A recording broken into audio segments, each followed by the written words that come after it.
Coming up next on the Jeff Crilley Show, it's a children's book, but I think we can all learn from it. It's called Nothing is Missing. It's all about self-confidence and belonging. Her journey just ahead.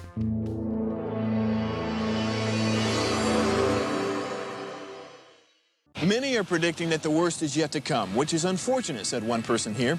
Until now, they've enjoyed the reputation of being the nation's icebox. Watched a burglar in his home this morning by webcam. As a journalist of over 25 years, stories are what make my world turn. Reporting live from the Dallas newsroom tonight, Jeff Crilley, Fox 4 News. But in 2008, I took the jump from my familiar life and started a PR firm from my home. We're talking about anyone with a camcorder like the one I'm using becomes a television network. We started slowly growing the company, and we now have over 100 clients, and we've branched into the world of live digital broadcasting. I now own 8 different TV studios and have a huge team, and the stories that I now get to share are sometimes the most important of my life.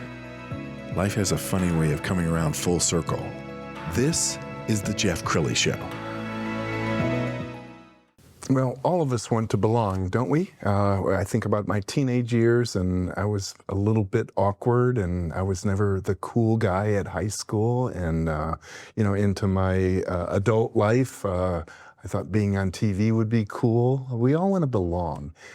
It's difficult for many people, and they never quite grow into their own skin. That's why I have my next guest on the show, Kimberly Galindo. She is the author of Nothing is Missing. Thanks for coming on the show. Thanks for having me. Yes. Happy to be here. Well, you're a licensed therapist, and so I think you've always been fascinated about how people operate. And Absolutely. There's no necessarily manual for dealing with people, because we all have trauma and issues. And what is it that you love about therapy?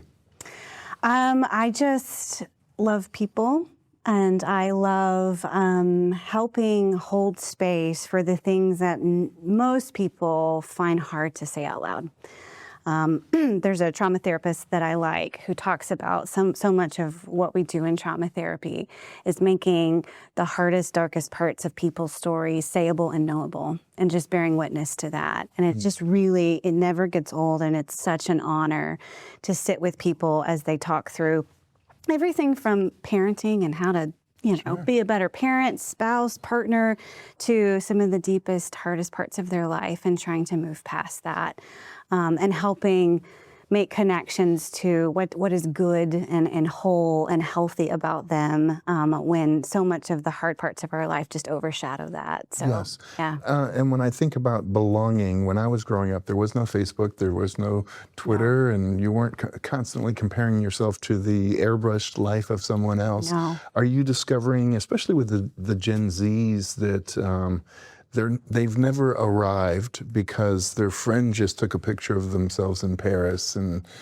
they're always comparing themselves to others? Yeah, I think so. I do think the social media and the access to other people increases the volume of comparison. Though I find every generation, there is a through line there for every generation, from boomer down to Gen Alpha, where it's, am I enough? I do a form of therapy called EMDR, and part of it is getting in touch with what is the meaning making that you've made about this part, this story, this moment in your life. And it is wild how many times it's some version of, I'm not enough. I'm not there yet. What's missing? What's wrong with me? Which is so much of what kind of inspired the book, is this constant journey. And it's, from 70-year-old clients to 17-year-old clients with this. But I do think social media makes it harder, because it's like, okay, well, I'm missing that, and I need this, and I need that, and I don't look like that, and I'm not traveling there. All right, you're a mom of 2. How old are they? Yeah, they're 11 and 5. Awesome. Yes. And you also birthed a book about a year ago. I did, yes. We're going to put it on the screen so people can see this beautiful cover. Do you want to give a shout out to the illustrator? Yes, Lindsay is my incredible illustrator. She, I was talking to some folks earlier about just the beauty of collaboration, which is so much of the work that I do. But I had this vision in my head of my main character, the little tree, and I verbally told her, here's what I want the tree to look like. And I got that image and cried because it was like exactly what was in my heart. And so when artists can come together and make something beautiful, it was so cool. Well, how do you describe the book? It is a book. It is for children or the child in all of us, because I do work primarily with adults. But I do find that this narrative of dealing with the kid inside of all of us is something that we all kind of have to do. We have to engage that part of us because he or she does not go away. They're always there. All right, without giving away the whole book, because you have to go out and buy it, folks, the story is about a tree. And tell us more about the main character. She is about a tree who wants to belong. So she's looking around in the forest and she's noticing all of these clusters of trees and neighbors, and they're all kind of together, and they're living and they're living life together, and they're doing life together. And so she goes on this journey of going up to all of these trees and going, do I belong to you? Do I belong to you? Do I belong to you? And along the way, what happens is she gives these parts of herself away. To belong, because the tree will say, well, you'll be enough and you'll belong if you give me your bark, if you give me this, if you give me that. And towards the end of the journey, she realizes she's given all of herself away and never found belonging. But the redemptive part of the story is that it's never too late. And it's this going back to get the parts of herself back, to find out that she's beautiful in her own marvelous meant to be way, just as she is. And then the irony that happens for all of us is she finds she belongs once she belongs to herself. Because the last line in the book is, when I belong to me and you belong to you, then we belong to each other. Yes. But it starts here.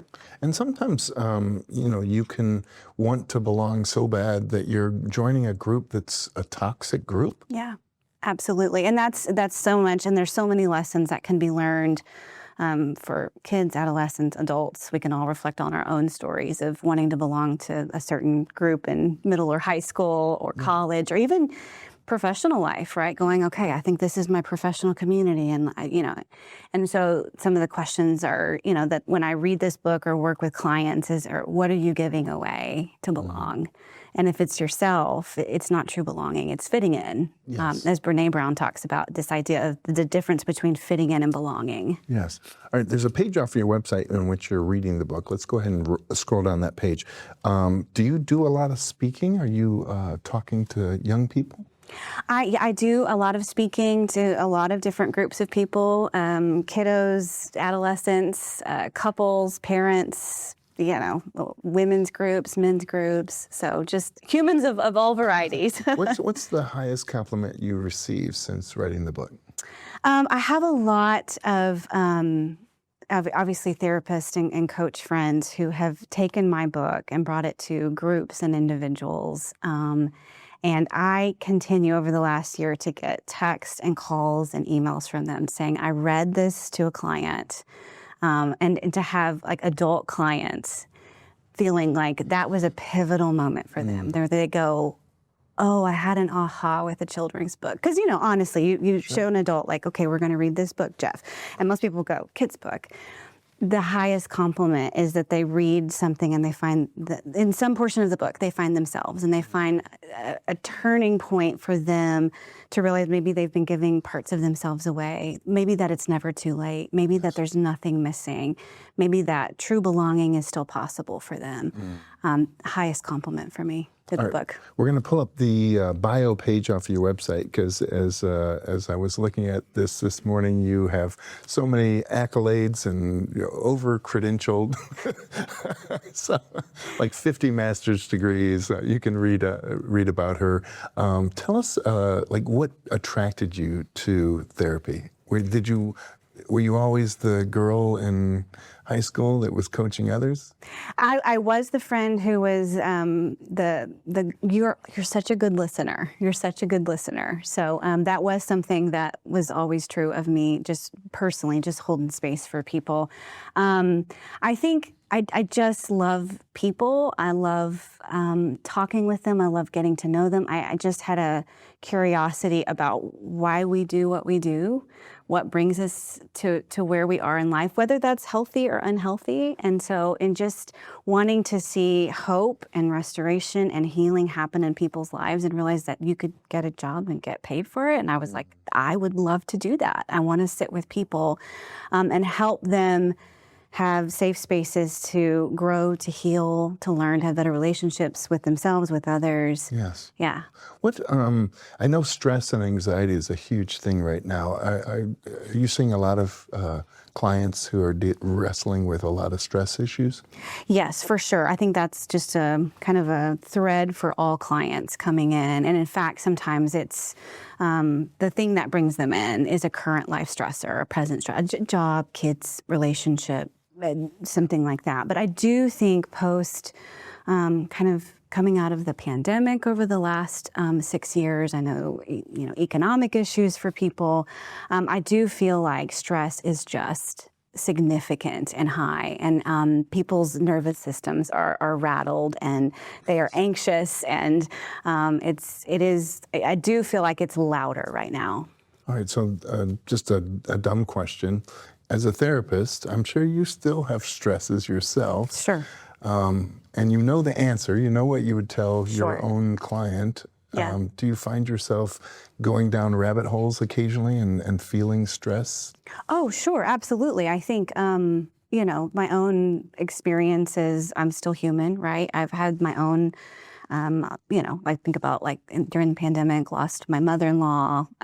My husband is a physician and was on the front lines, and it was a very stressful season. So, we are not immune. And in fact, when I'm working with interns or I'm hiring young therapists, part of my mentorship and requirement is we've got to do our own work. So I have a therapist. I will always have a therapist. I will always have coaches, people who help me grow and develop.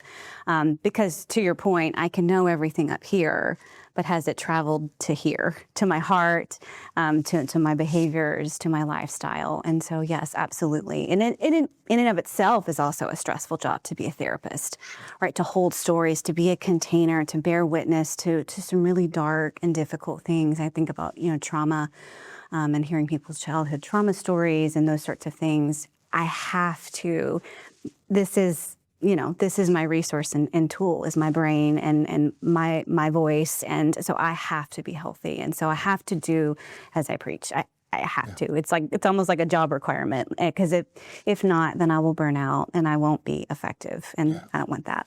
All right, we have a couple minutes left, so look into the camera on the left. That's your audience. Talk to the person who might be struggling and might need to come see you. Yeah. It's scary to say the thing out loud that's probably been stirring in your heart for a long time. I think it's hard to say, hey, I'm stressed and I've been struggling for a long time. And so I want to always validate that it's not easy to pick up the phone, to reach out, to email a therapist.